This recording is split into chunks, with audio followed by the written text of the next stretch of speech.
Welcome to the Money Insights Podcast, where high-income earners come to learn wealth-building strategies that will take them from high income to high net worth. With your hosts, financial and wealth-building experts, Christian Allen and Rod Zabriskie. Welcome into today's episode of the Money Insights Podcast. I'm Christian Allen. I'm here with my co-host, Rod the Pod Zabriskie. What's up, man? Hey, I'm doing great. How are you? I couldn't be better. It's a Friday. It's a game day for us, Rod. It is. So yes. I'm excited, man. And we're going into a fun weekend of college football. I'm stoked. We just got back from a really cool conference with Gary Vee.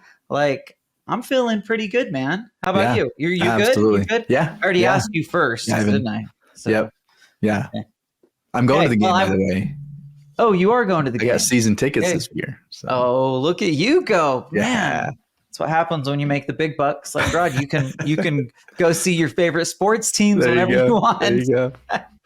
Okay. So today, Rod, I'm excited about our topic today. We're going to be talking specifically about how physicians are building wealth beyond medicine. Not just with medicine, Rod, beyond medicine. Yeah. Okay. Is that clear? Yes. Clear? Okay. So we felt like this one just made sense because so many of the people that we work with fit into this category. Now, I want to just add for those of you who are not physicians that busy, successful professionals fit into this as well, right? So it really doesn't matter exactly what your profession is, but because so many of the people that we meet with are in the medical and dental space, we wanted to just get laser focused on that. So we're going to be talking about physicians, but it's going to be more applicable than that.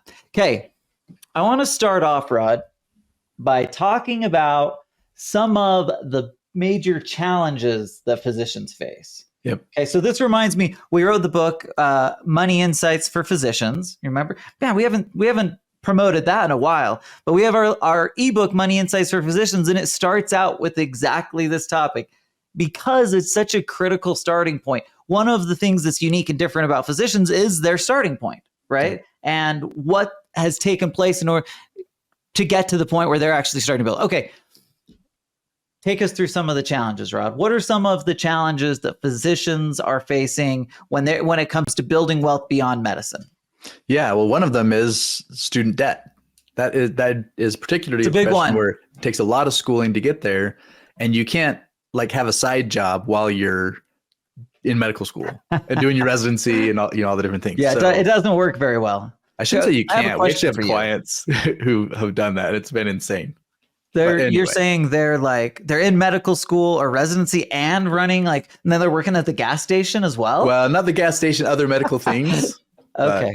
But still, it's the work. Okay, I have a question for you, Rod. This came to mind as you started talking about it. What is the highest amount of debt? You've met with probably thousands of physicians over the last 10 years. Yeah. What's the highest amount of debt you've seen from any single physician? I can think of what mine is. I'm curious where yours is at. Yeah, the one I remember that the highest would be $750.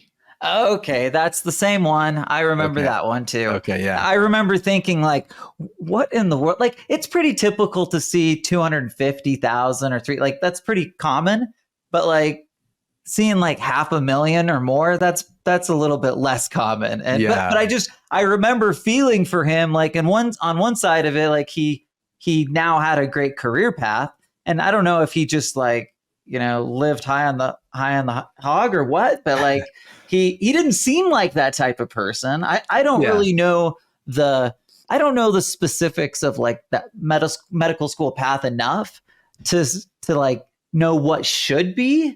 Mm-hmm. But I know this much, Rod, 750,000 coming out of even medical school, even with a specialty. Yeah. That's a lot of student debt. Yeah, it is.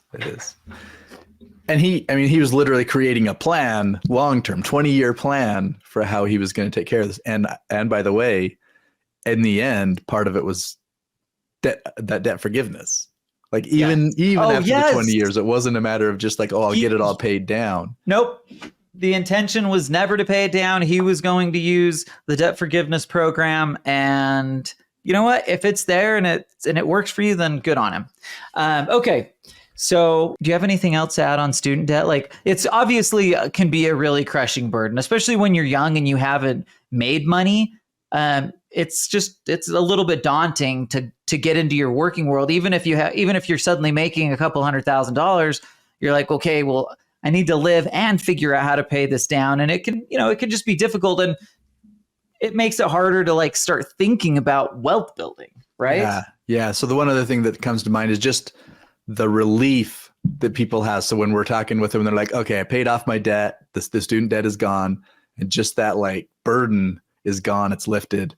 So yeah, Okay. They feel it. Okay. For sure. So that's a good starting point, because we're talking like we're in school, we're early on, right out of school. We're definitely facing the concern of this medical school debt. What are some of the other kind of financial realities or struggles that physicians are facing in building wealth? Yeah. I mean, the next one that comes to mind is high taxes on their earned income, right? Yeah. And that's a massive one. That's one we talk about constantly, because I always say this, it's the biggest expense that we'll face without like by far. A lot of people will think like it's your house, and maybe if you don't think of taxes as an expense, but like it could be 30, 35, 40% for some people, depending on where their income's at and what kind of strategies they're using around that to try to mitigate. And where they live. And where they live. Yeah, all those things come into place. Yeah. But like suddenly the $500,000 income that's only $300,000 it feels a lot different, right? Yeah, so and high taxes is a big deal. It's really hard to witness that when the doctor, so they get that first contract, it's going to be the 500,000, and they are pumped, rightfully so. They've worked hard to get to that point, and then they get to the end of that first year and they're like, oh, turns out it wasn't 500. Turns out it's a lot smaller number, because now I have this huge tax burden. Yep. So that's definitely something that we need to be thinking about. And of course, we're going to talk about some of the struggles, the challenges that they face. And we're going to, of course, as we get into the pod further, we're going to start talking about some of the ways to overcome these challenges. Okay. Yeah. So we talked about medical school debt, high taxes. How about long working hours that like don't leave a lot of time for anything else? You hit on that already to an extent, but especially for our friend that's going to medical school and running a job on the side, the idea of becoming well educated in the financial space, well, it's just they don't have the time to do it or the capacity, and this becomes a really difficult challenge. Yeah, for sure. And we're going to get to this as well. Maybe we'll just do it now. Limited financial education, right? They're not taking classes while they're at medical school or even in their undergrad, pre-med, where they're learning about kind of the financial principles that can really help them do that. And so it has to be self-learned. They have to figure out other ways to get that. Yeah, and that really is a difficult issue, right? Hopefully this will change over time. We would all love to see more education on some of these like critical things. And can I just say, like, it's kind of crazy that we don't do it. And the reason I say that is because people's finances like can like make or break their life as a whole, like, or it can like, I shouldn't say it that way, but it has had a massive impact on the way people think, feel, live.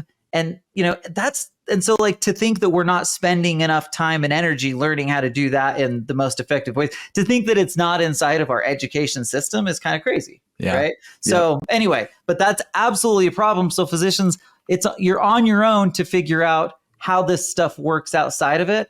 And that can, without question, be a huge challenge. And then the last one that you have on here, Rod, that we talked about is starting late. That's a tough one. What have you seen there that makes that such a difficult challenge?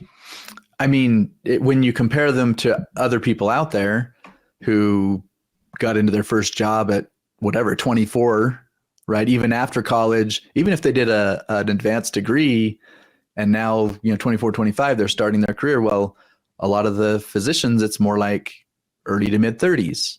Again, depending on where they do the specialty, after residency, if they go on and do some of these other fellowship things or whatever, then, I mean, it's much later before they're getting to the place where they're making real good money and now can start doing this. And that matters, right? And compound interest matters. Yes. Right. So, if you take 7-8 years off of the last 7 or 8 years of any portfolio, or when it grows and has the opportunity to grow the most, right? So if you start later, you're going to be in a tough spot. The amount of money that you have to be putting away, or the kind of returns you have to get, you're suddenly feeling pressure to put away as much money as you can, and oftentimes trying to produce returns that might put you in risky positions. Yeah. So all of those pressures that come on are very real things that the physicians have to be thinking about. And then the last thing, sorry, I had one more that I almost missed, and that is target on your backs. And I was thinking about like lawsuits and things like that, right? High income earners, and particularly physicians, right? Because it's easy to know who the doctors are, right? Yeah. So with that being the case, there's certainly a higher percentage of people or of physicians who are facing lawsuits than the average person. Yeah. Because of the high income and because of the actual profession. Yep. Okay. There's another big one, Rod. This is a really big one. And maybe the biggest issue that they face, and I have to do this because this is our mojo, right? The reason is traditional retirement plans. Okay, so all of these things are challenges they face, but then once they finally get going in it, what's the advice that they're given?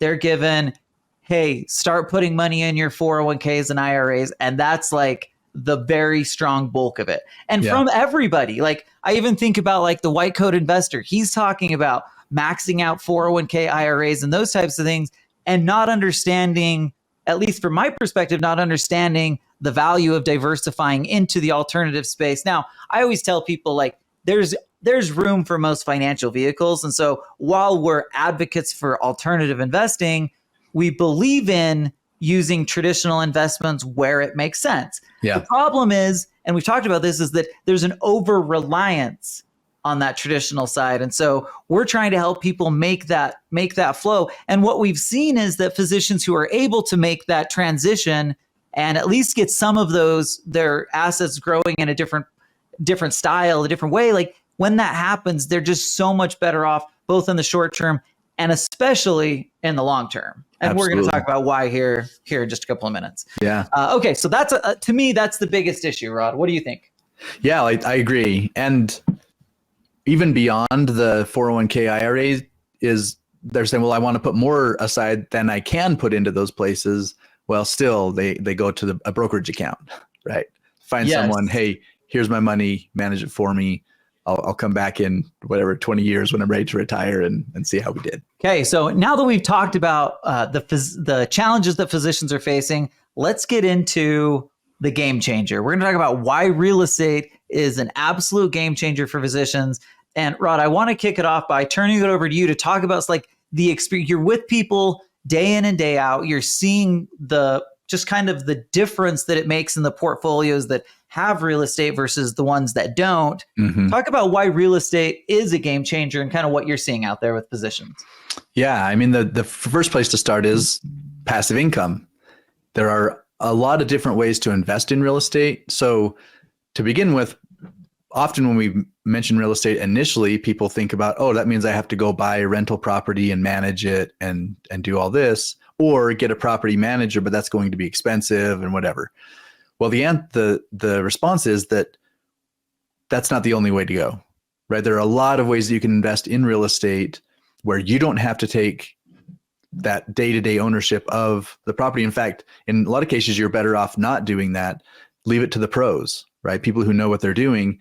And so you have a lot of like peer funding opportunities. Syndications is a good example where you have an operator who that's what they do. That's what their business is, to own these large properties, but they need investors to come in and help them, purchase the next property.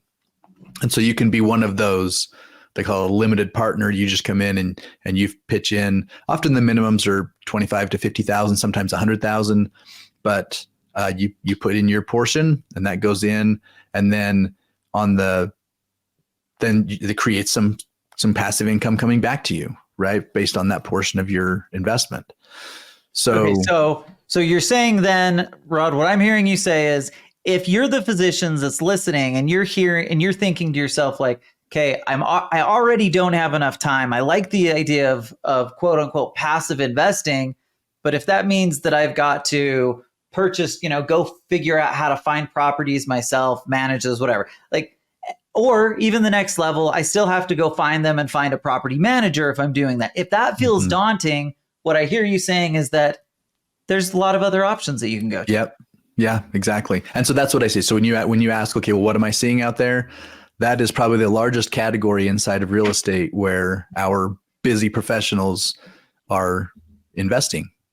Okay, so talk about what do you view as the pros and cons of, and maybe we've already hit on it, but just to be really clear, what are the pros and cons of investing in like a syndication deal with an operator versus going out and doing it yourself? I mean, obviously the time and effort part, but maybe talk about it from like the other factors that are involved in it. Yeah. So, and I think I kind of hit on the biggest things, but I'll go back to it. And that is, you're working with people who that's what they do, right? That's what they know. Expertise. When you compare that to me going out and trying to learn all of the ins and outs of what it means to have a rental property and get renters and the laws surrounding that, how do I have to treat them? How can I boot them out if I need to? How do I manage occupancy issues where I have vacancies or whatever? I don't have to worry about all of that if I'm basically getting on board, attaching myself to a provider who does all of that, knows those things, has a team, and is managing all of those things. And especially if then I get into, say it's a larger property, maybe it's a 40 apartment complex or something like that, where does occupancy matter? Well, of course it does. But if the vacancy is in a small percentage of the number of apartments at any given time, then it's less impactful in the given moment than it would be if I just had the one, or maybe it's a duplex and half of it's empty or whatever. So those are the kinds of things that really matter when it comes to making your dollars go far and really start to build wealth and create those kinds of passive income opportunities. But when did you convert money to dollars? Always. I have to ask. There's just always dollars.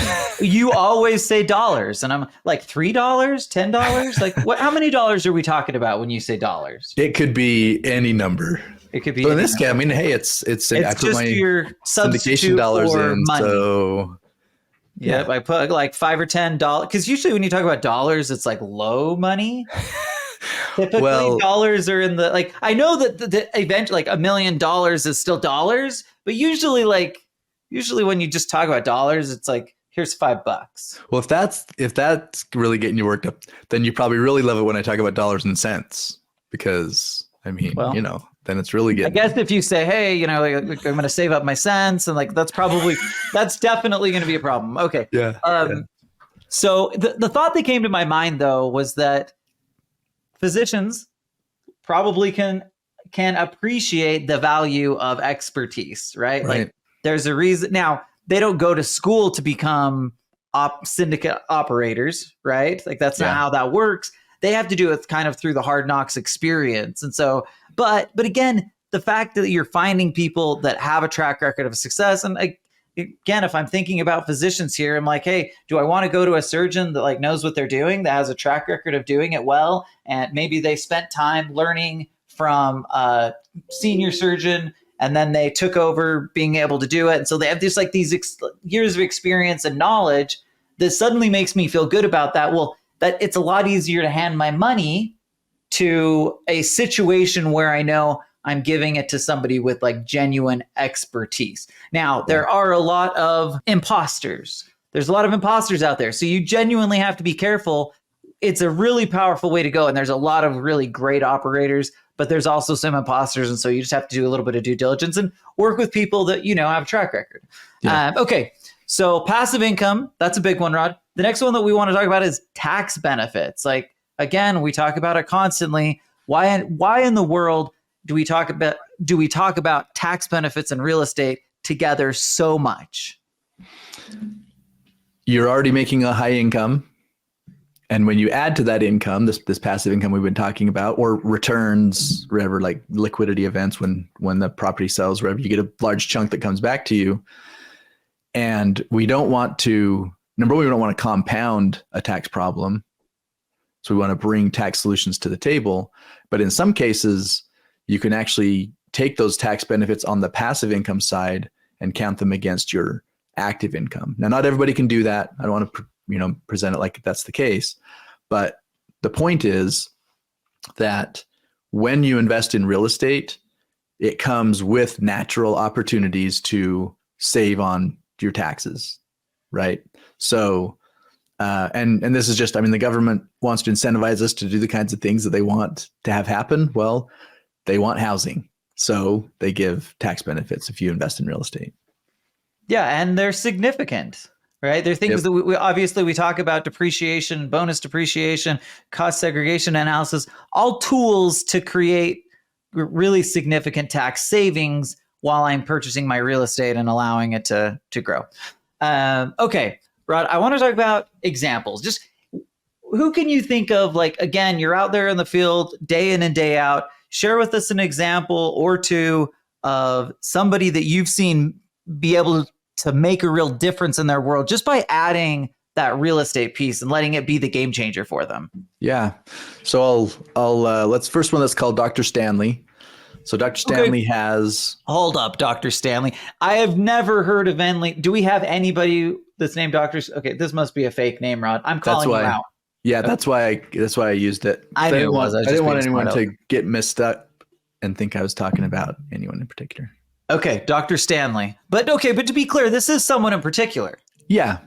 Named this is Dr. Stanley. Individual, correct. Yeah, okay. Good. I just wanted to make sure you're not just like, we want real life examples. So Dr. Stanley's real. It's just not named Dr. Stanley. Okay, keep going. Okay. So Dr. Stanley invests with 4 different real estate syndication providers.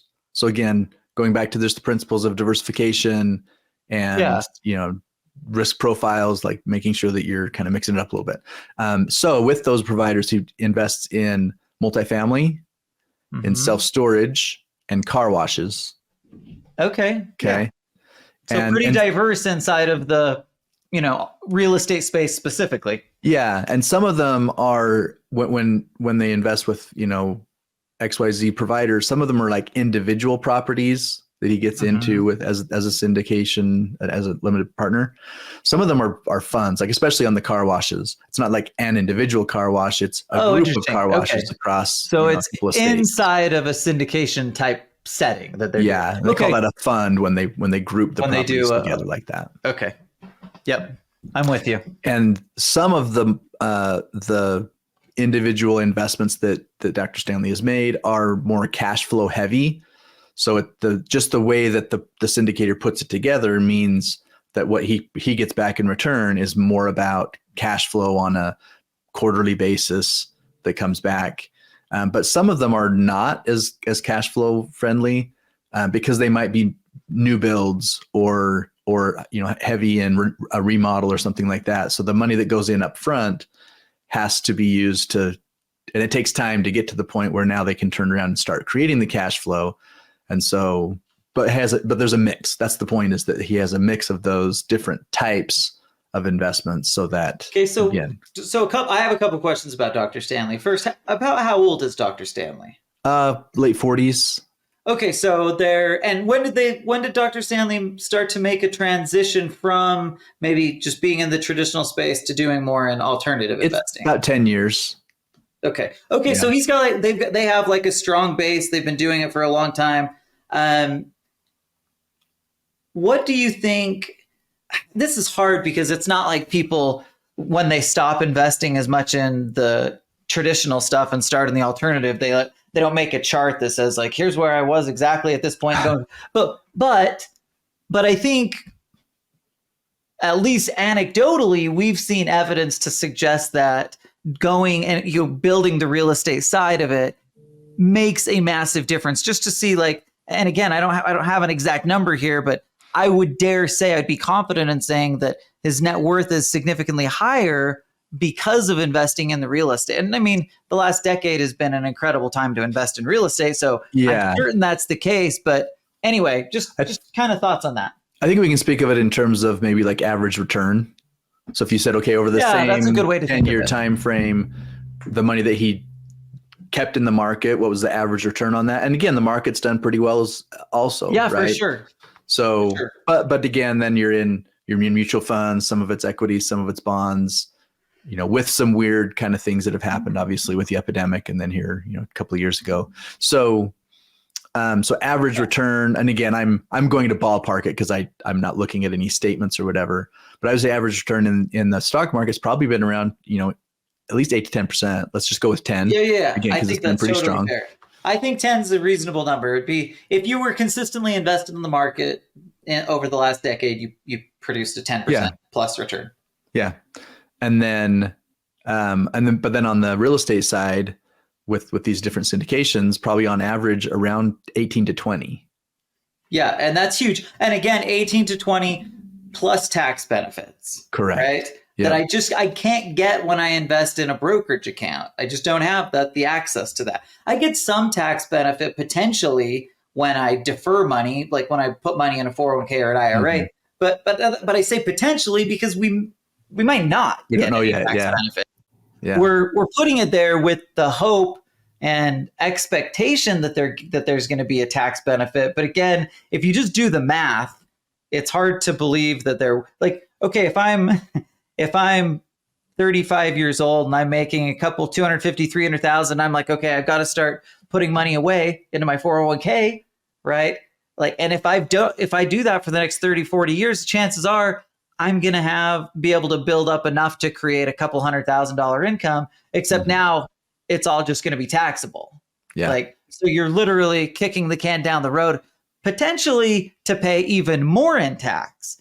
Right? Yeah. Like, and that's kind of a wild thought. So just have to be thinking about both sides of that. I think it's a big deal. Okay. Agreed. So Dr. Stanley has made this transition, and clearly it's been something that changed the trajectory for them financially. Like they were able to build more than they would have otherwise. It feels like that's like clear. Is that fair to say? Absolutely. Based on your experience? Yeah. And I will say this as well. We talked about how the last 10 years, well, probably going back, the first 8 years of the last 10 years were really, really good, right? But then the last 2, not so great. So again, average return, it wasn't that everything was all amazing. You could like, for years, right? In these syndications, you were getting like 20, 30, 35. Like it was just the returns were wild. So it certainly makes sense that that's been, but we're not about chasing returns either, right? Mm-hmm. Like we're about doing the thing that's going to create the optimum outcome. We want to make sure that we're optimizing the money that we're investing to create the best situation possible. And when you combine, we always talk about risk-adjusted return as an example. When you combine risk-adjusted return with the tax benefits of real estate, it's just really hard to beat that. And again, even if I'm trying to tax defer, like that, it's just a maybe. It might not actually help you. Okay. Any other examples you want to hit on before? Yeah, I had a second example. This is Dr. Vanessa. Okay. Okay, Dr. Vanessa. I'm excited to learn more about Dr. V. And so in her case, she owns 6 different short-term rentals in 2 different markets. Do you think Dr. V would be interested in Dr. Z as a potential companion, Rod? Could be, yeah. You remember anyone that's listening and doesn't like we use Dr. Z in like a lot of our presentations when we're showing how to utilize the life insurance. And he's the guy I always comment on his hair, but it just made me feel like, okay, Dr. Z's been lonely for some time now. There might be a place for Dr. Z and Dr. V to find some common ground. I'm just throwing it out there. Yeah. Yeah, there might be. Okay, sorry. Okay. Keep going. Tell us more about Dr. Vanessa. Yeah. So the short-term rentals, and you might say, well, Rod, that sounds like she took on another job, right, to manage these. Okay, but she uses a turnkey system that puts the pros in the driver's seat. So she's not selecting properties. She's not negotiating the purchase, right? She has a system that she plugs into that does that. And so you say, okay, well, don't you have to pay for that? And the answer is yes. but for her, it's either the option of, do I participate in it and use the turnkey system, or do I not? Because again, she's not wanting to take that on. She's not prepared to do that for any of the reasons we talked about earlier. So anyway, so she's using this system. And in addition to that, she has some cash flow that's coming in from a debt fund. And all that means is there are groups out there who own mortgages, and that obviously brings in income for doing that. So typically what happens is, you may negotiate your mortgage with the first place, but have you ever had a mortgage and then it got sold somewhere else? Have you ever had a mortgage that didn't get sold? I guess that's because that is just so common that it happens. Well, sometimes these kinds of debt funds then own your mortgage. You're making your payments, that's going to them, etc. So it creates a very consistent cash flow for her from that debt fund. Okay, and I think the big question is, what's been the advantage that Dr. Vanessa has gotten from doing these different real estate things rather than maybe just sticking with the traditional stuff? Okay, so the thing that comes to mind for Dr. V here is more control. When you compare it against what she's doing in the money that's invested in the stock market, their 401k or whatever, it feels to her like monopoly money. In other words, she's putting that money out there, and it's in companies out there. She knows it's in equities with companies, but she doesn't know the companies. She's not picking those or whatever. She's just saying, oh, that mutual fund sounds great. Or that age specific fund, that a lot of the 401ks offer, doing that. And so it's okay. So can I challenge you on this, Rod? Sure. Can I challenge you a little bit? Just because as I'm thinking about it, I'm like, okay, how in your mind, and I believe that it is, but how in your mind is it different picking a mutual fund that you're going to invest in versus picking a syndicator? Because in that way, you're still just handing your money over to someone else who's investing the money for you. Yeah.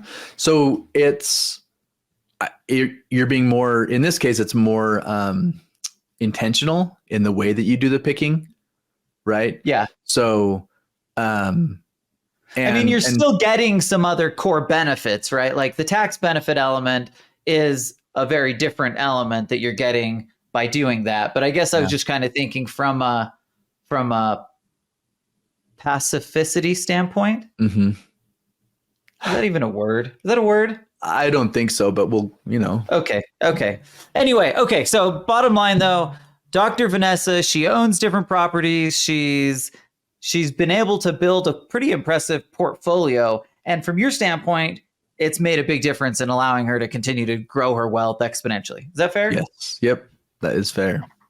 Okay, Rod, I want to pivot and just give a little bit of, I don't want to say advice. We don't give financial advice, so I'm not going to use advice, but we are going to give physicians and really anybody that's listening to this, high income earners, these are 3 types of real estate investments that you might want to consider exploring. And we're talking, of course, about physicians because they're busy, and Rod's already hit on this a little bit, but because of the time constraints, sometimes we need to find other ways to invest in real estate. So we're going to talk 3 ways that we think are really good, powerful ways that physicians can invest in real estate that don't take the kind of time that might be required of, if I were to just go out and buy single, and are just more efficient too, right? Buying single family homes is not the most efficient model. Even people who buy single family homes and build it usually start to transition out of it. So that's not the model we want. Anyway, let's talk about some of the things that we do think physicians should be using, and we've seen just work for them. Yeah, the first one everyone's going to know, and they're going to all know the answer. Let's all say it together. Syndication. Multifamily. Specifically, syndication. we're going to talk about multifamily syndications. Okay, so let's talk about this. This has been an area that's been a struggle over the last year or two. Yeah. So should people still be investing in multifamily syndications, or should they just be scared that, hey, I could lose my money in this deal? Do you still feel confident in it? That's my kind of curious how you feel about it specifically. Yeah, I do. I still feel confident in it. And in fact, even in the midst of this kind of issue, it's been 1.5 years ago, but really when interest rates were still kind of hitting their peak, I invested in a multifamily syndication.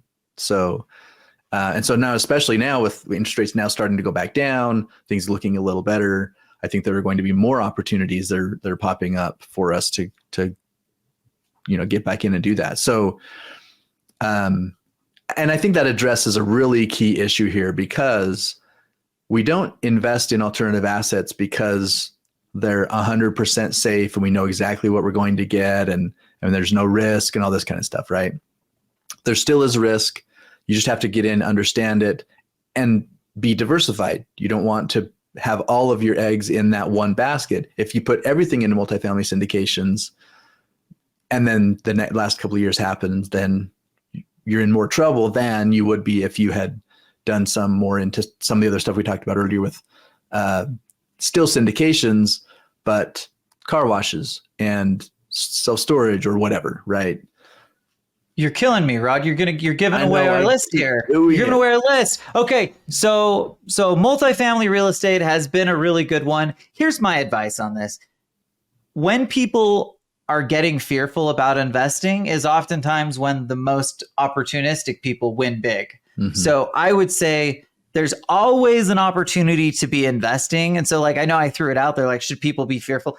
I think they should be opportunistic, looking for great opportunities. But again, it goes back to finding the right operators that you feel like you can trust to do a great job. Now, that doesn't mean that you can trust them to definitively produce a 30% return or a 20% return, but you can definitively expect and trust that they're going to have a methodical, consistent process that does produce good results, and that you have a at least strong chance to be part of that next consistent positive result, right? Yeah. I think that's the expectation that should be there, rather than, thinking, okay, because they've done it in the past, they're definitively going to do it again.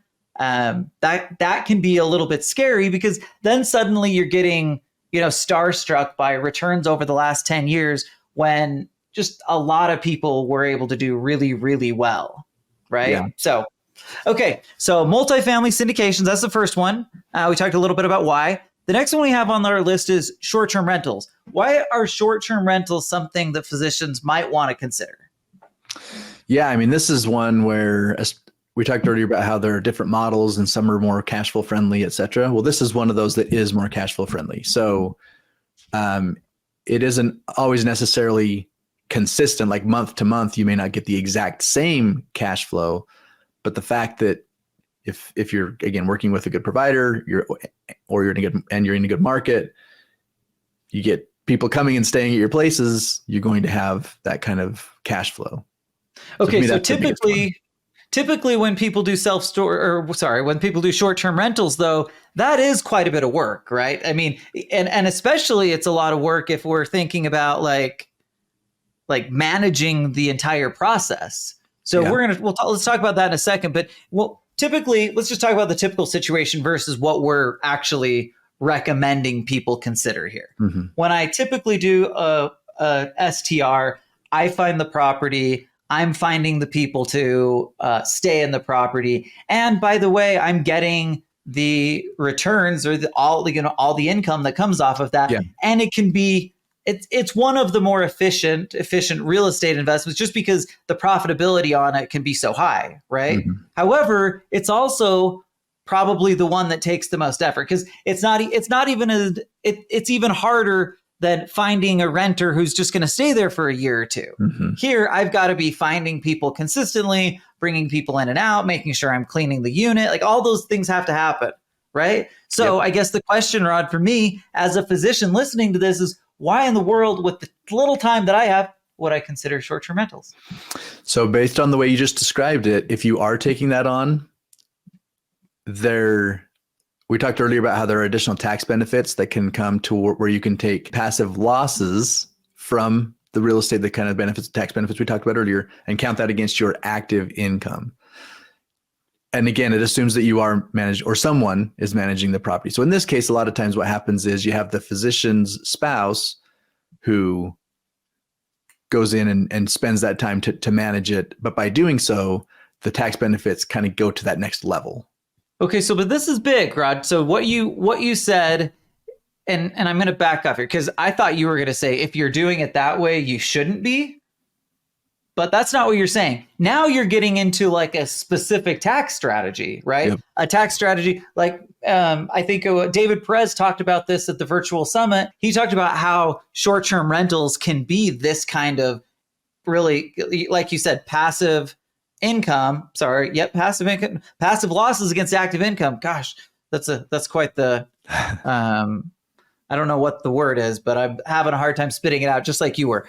But again, so if I have the ability to create passive losses and put those against my active income, there's just very, very few opportunities to do that. But what I would say on this is short-term rentals, if you're doing all of the heavy lifting yourself, you're probably doing it wrong. At the very least, even if you want to do what we're talking about here and get those tax benefits, you want to create a system, make sure that you've got a really procedural way that you're going about it, because at that point, it can be really valuable and it can be somewhat passive. But again, here, I don't see that version, Rod. I don't see that version as like a time saver. But there are versions of short-term rentals that are done turnkey that also could be that can still be in that same asset class. Maybe the tax strategy element isn't quite the same, but I can still get significant benefits from investing in short-term rentals. Yeah. So turnkey is one. And then also we've seen funds of properties that are basically it's like a real estate syndication, specifically investing in short-term rentals. And the ones that we've seen are very grandiose. Like they're creating destination properties so that you get there, and even if you don't leave the property, you've had a great time because they have pools or entertainment systems or whatever, like all kinds of cool things in the property itself. And so then they have a fund of a bunch of those different properties.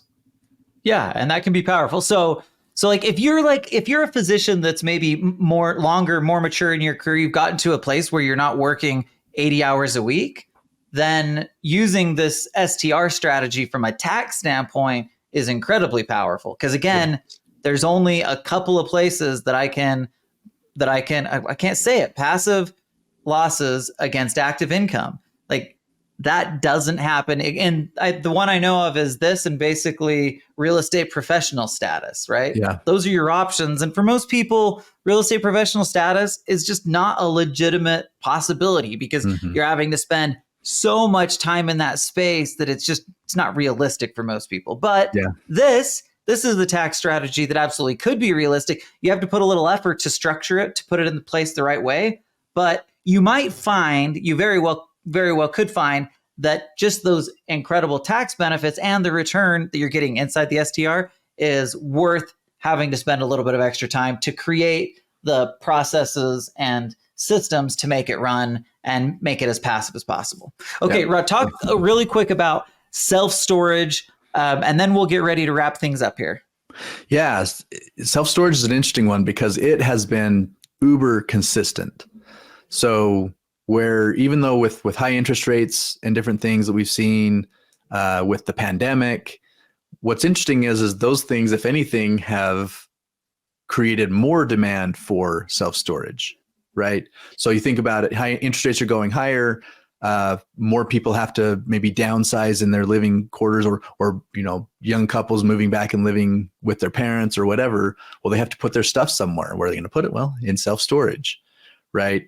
So it's just an industry that has been growing and is continuing to grow, and has just been really, really consistent in that model. Yeah, I love self-storage. For practically speaking, if I'm a busy professional making good money listening to this, you're not saying I've got to go build a self-storage unit and do that, right? What are you saying when you say invest in self-storage?